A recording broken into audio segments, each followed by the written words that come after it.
first grade friends. So we are going to read chapters 2 and 3 of Flat Stanley's Worldwide Adventures. We left off at chapter 2.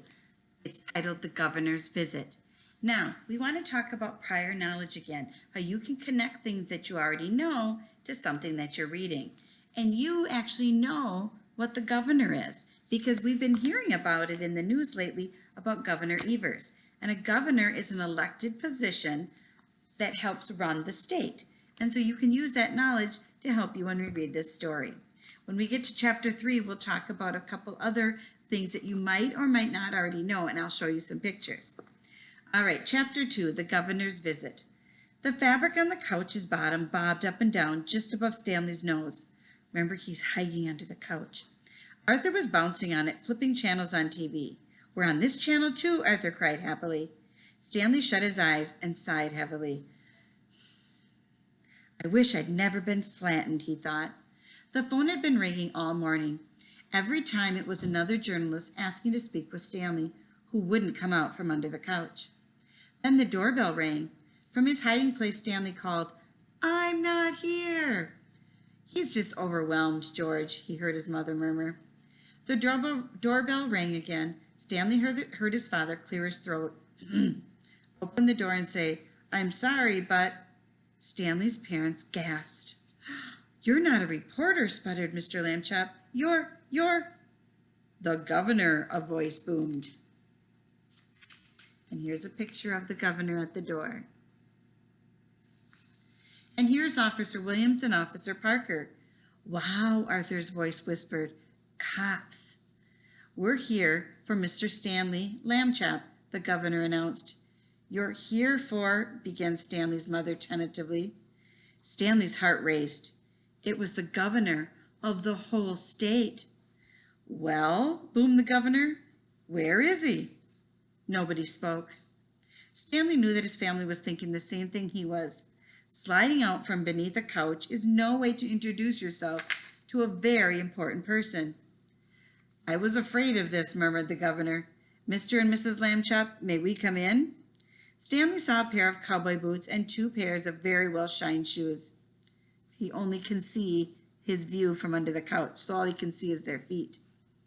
"Can you tell us the last time you saw your son, ma'am?" said the black shoes. "Why, just this morning," replied Stanley's mother's toe, which was tapping nervously. Can you picture a toe? Tap, tap, tapping. "And where was that?" the brown shoes inquired. "In his room," answered Mrs. Lambchop. "Great Gettysburg," murmured the governor's boots. "They took the boy from his own room?" "Don't you worry," the boots declared. "You can rest assured we will have the United States government on the case. Those kidnappers will be sorry they ever thought to mess with an American hero." "Kidnappers!" cried Mr. and Mrs. Lambchop. "American hero?" said Stanley. The cowboy boots and the shine shoes all turned toward the couch. "Who said that?" whispered the governor. Stanley poked his head out from under the couch. "I did." "Holy Declaration of Independence," the governor jumped in surprise. "I was just, Stanley got to his feet, cleaning up underneath the couch. "I was just cleaning up underneath the couch." He picked a piece of fluff off his shirt. The police officers relaxed their stance, and the governor extended an enormous hand. "It's an honor to meet you, young man." That means they put their hand out to shake. Stanley shook his hand.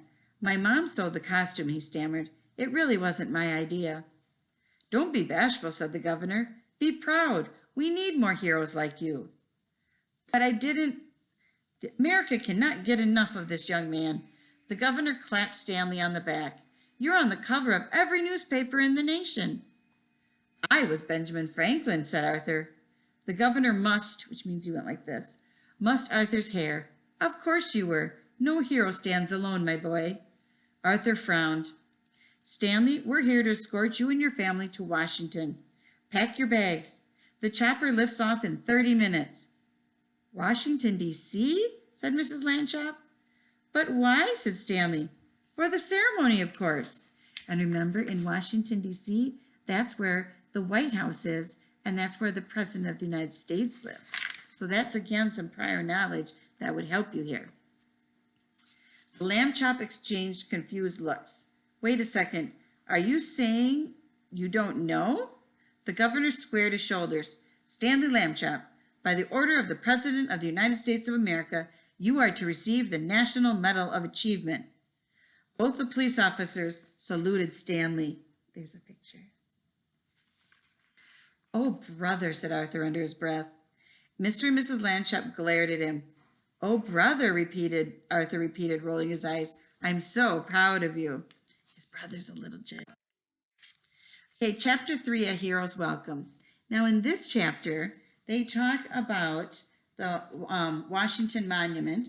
This is located in South Dakota, and it looks like this, and it's a national monument. They also talk about the National Monument in Washington, D.C., which looks like this.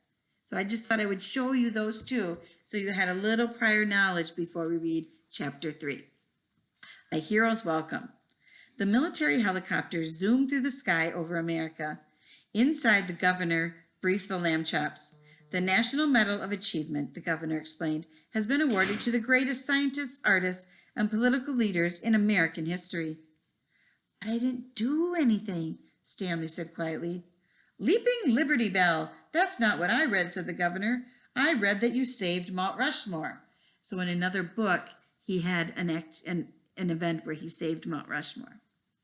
He was only a Band-Aid on one of the foreheads, grumbled Arthur. Stanley nodded in agreement. The governor punched Stanley's shoulder playfully, and it bent backward for a moment like the corner of a piece of paper. Can you picture him punching a little paper, flat Stanley, and the little corner of the paper curling up? Stanley, he said admiringly, there is nothing more heroic than humility. Stanley turned and gazed out the window. They had passed over yellow prairies and green rolling hills. Now there were moments from landing in Washington, D.C. There were moments from landing in Washington, D.C. He knew he was supposed to be excited, but he felt that someone had made a terrible mistake. You'll be under 24-hour guard during your stay in the Capitol, Stanley, said the governor. We can't risk an international incident. Do you think Stanley is in danger? Mrs. Lambchop said, shooting an anxious look at Stanley's father. The governor leaned forward. Did you think he was in danger the night you laid him down to sleep under an innocent-looking bulletin board? That was the night he got flattened. Stanley's parents' eyes widened. Don't worry, we'll take good care of him, ma'am, said one of the officers sitting behind them. Look, cried Arthur. Out the window, the top of a thin white tower loomed, looking close enough to touch. The Washington Monument, said the governor. And again, this is what they're looking at. This is in Washington, D.C.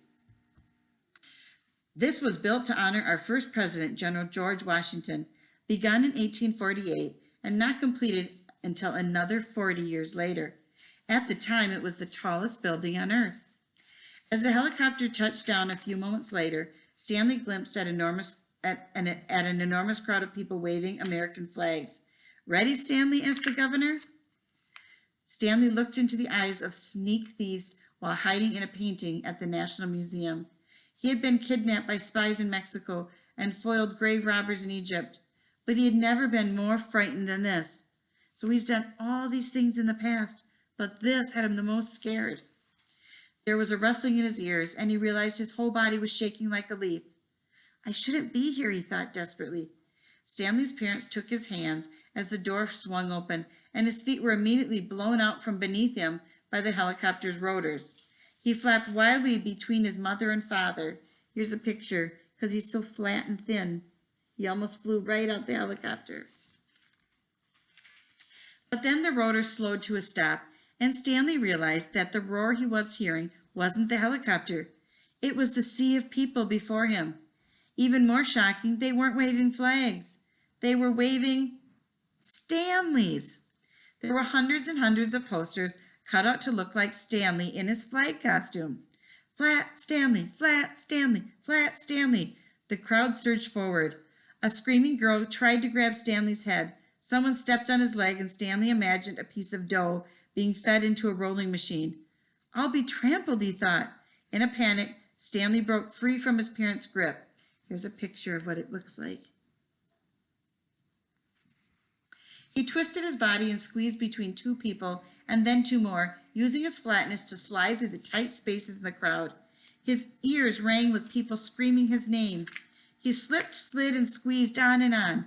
Finally, the crowd started to thin out, and he bent his legs beneath him. Now he was a blur, springing through the air, hopping the way he'd learned from the kangaroos in Australia.